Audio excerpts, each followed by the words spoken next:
গত কয়েকদিন থেকে বিতর্ক যে নির্বাচন কি একতরফা হয়ে যাচ্ছে, সেই বিতর্কের প্রেক্ষিতে সিইসি এএমএম নাসিরউদ্দিন বলছেন যে আগের মতো পাতানো নির্বাচন এবার হবে না। মনোনয়নপত্র যাচাই বাছাইয়ের ক্ষেত্রে অভিযোগ কিন্তু স্পষ্ট। দেখা গেছে যেমন ঋণ খেলাপির ক্ষেত্রে কারোর ক্ষেত্রে ওভারলুক করা হয়েছে, আবার কারোর ক্ষেত্রে করা হয়নি।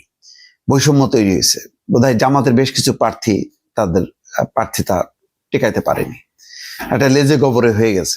ফলে ওই জায়গায় ইসলামী আন্দোলনকে সাপোর্ট করা হবে নাকি এনসিপি করা হবে বোঝা যাচ্ছে না।